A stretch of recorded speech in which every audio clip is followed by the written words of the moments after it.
talk to you about living a life without the captivity of guilt and regret so that you can use your self-worth to live an empowered, independent, and free life. Why? Because somewhere deep down, you know there's a disconnect between the you where you are now and the you were created to be. My name is Bettina Brown. I'm your host, and I will begin by saying that I am not a licensed counselor, psychologist, psychiatrist, but I am a student of life and a healthcare professional who loves to research and have meaningful conversations and research into the depth of what makes us us. So, if this topic and similar topics are of interest to you, go ahead and subscribe and leave a review. I absolutely appreciate that. And I receive email at bettina@intherising.com, and I would love to get your feedback via email as well. So welcome to episode 10, where we talk about forgiving yourself. We're at the end of the mini-series, What Does Self-Love Look Like? And I'm going to talk about the importance of forgiving yourself for various things. For thought, word, and deed. So, something we often say to one another when we're in a bad time after a breakup, after making a poor financial decision, we may look at our friend or look at our family member and say, listen, you made a mistake. You just have to forgive yourself and get over it. But what about if we on the other end just can't get over it and we can't just forgive ourselves? Sometimes we feel guilty for something we participated in, and sometimes we feel guilty because we enabled a situation or we turned a blind eye. And in order to not feel that guilt, we can deny that we had anything to do with that event, so be in complete denial, or change the subject frequently, not only in conversation, but changing the subject in our own minds and in our heart. And when we do this often enough, we kind of have this self-loathing, and that can lead to self-mutilation. That's where cutting can come into. Or even self-neglect, where you've probably seen people who just have never taken a shower in the last 3 months, or just don't cut their nails, they don't brush their teeth, they just don't show any care for themselves. And depression, nightmares, insomnia, excessive use of drugs and alcohol are all kind of symptoms of this emotion. So in my opening line, I say, I want you to live a life without the captivity of guilt and regret. And that is still how I believe.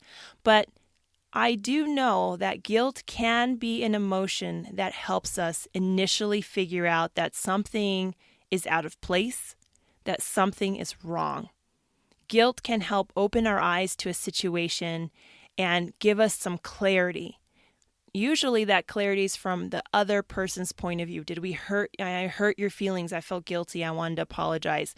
I picked up something wrong. I forgot to pay you back the $20. Something that could have hurt someone else. And that's a little bit more, more easy. That's appropriate English. A little easier to recognize. But what about forgiving yourself? Forgiving yourself for what you did or didn't do for yourself. And when we have this guilt that stays and stays and stays, it goes on to something called shame. And shame absolutely does not have a place in our life, and it never serves a purpose that brings us to a higher level of consciousness or into a higher place in our relationships with others or in a relationship with ourselves. So I love to research, and I have read several books by Dr. David Hocking, who is an MD and PhD. He is a psychiatrist, a physician, a researcher, really educated and cool guy. He has a good sense of humor when you watch him on YouTube. And he's the founding director of the Institute for Spiritual Research, the founder of the Path of Devotional Non-Duality. That could be probably 20 episodes right there, what that is. But he's lectured in a lot of places. Westminster Abbey, Oxford, the University of Michigan, University of Notre Dame. He's been in Argentina, Harvard. And he has also been an advisor to the Catholic and Protestant pastors and priests, and he's even been an advisor to Buddhist monasteries. His entire view was from the spirit on. He did not look to any specific religion. And because of his way of looking at things, he was even an advisor for foreign governments on international diplomacy. He's done a lot. He's really done a lot. And in this research that he does, he discusses the ego, but not in the way that we typically talk, like your ego is getting too big. He decides and he describes that we all need an ego because that is what gives us survival. However, when it becomes the ruler of our body, it tends to lead us down some dark paths. He goes on to compare our levels of consciousness to a pyramid. And he uses this pyramid, which can be kind of similar to a food pyramid or Maslow's pyramid of needs, to put a concrete visual in our mind for an abstract concept. And so he has all our different emotions. And at the top of this pyramid, he puts emotions such as enlightenment and peace. And he gives them a numerical value, like 99 and 100. So this is the penthouse. This is the tip of our emotions. This is when we're feeling high. This is where we want to be. But at the bottom of this pyramid, he describes emotions that are not desired, that we hope to not have. The very bottom is shame, and he gives this one the number 1 out of 100. And right above shame at the bottom of this pyramid, he gives guilt the number 4. So in his book, he goes on to describe that shame is as close as we can get to death while still being alive. And that with this guilt and shame, that we are so physically and emotionally down that our body shows this to the world. We hang our head. We don't really lift our eyes. We do that self-neglect. And he also talks about how guilt is a learned behavior from society, parents, religion, and it goes hand in hand with feeling undeserved, unlovable, and worthless. And that's why long-term guilt is not beneficial, because we don't want that. Brene Brown is a sociologist and has written a lot of books about guilt and shame and vulnerability. And how we can get to unlearn these learned behaviors is on the top of her list. And there's a lot of effort that has to be put into getting out of that. But you can't deal with what you can't feel. You can't deal with what you won't feel. And who wants to feel guilt and shame? But knowing that, feeling that, and going through that can be painful. But do you want a short-term pain or a long-term pain? Because you're going to have pain. But if you can go through that, then you can start to do something, which is go on the path that leads to self-forgiveness. So, number 1 on that path to self-forgiveness is going through that guilt to give and make an apology to someone else and to apologize to yourself. Not with, I am sorry, because the body remembers, I am not sorry. I'm not a sorry human being, but I feel so much sadness for what I said, for what I did. And we all, as citizens of this planet, have the ability and capacity and probably have made a royal mess of something in life. But we owe ourselves that apology for being just as human as everyone else. Our actions do not mean that we are worthless.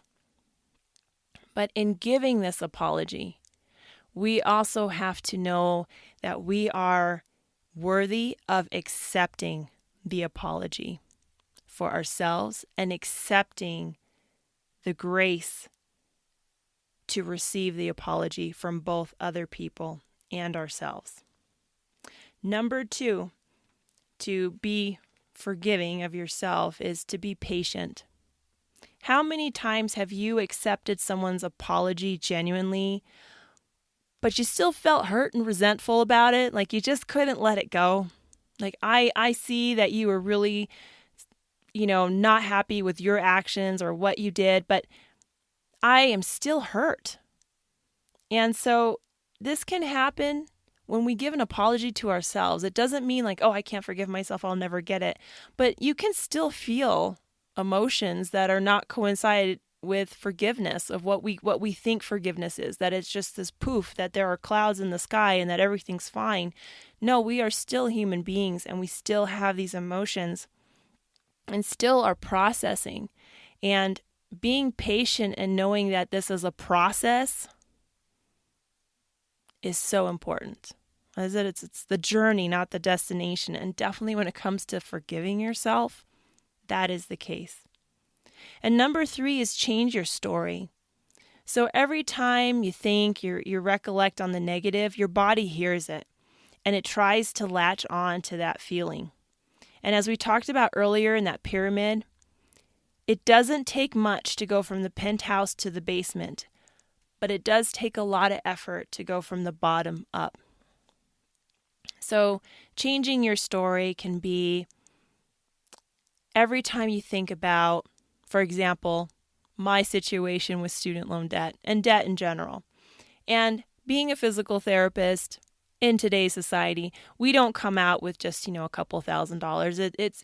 It's a nice little home worth, okay?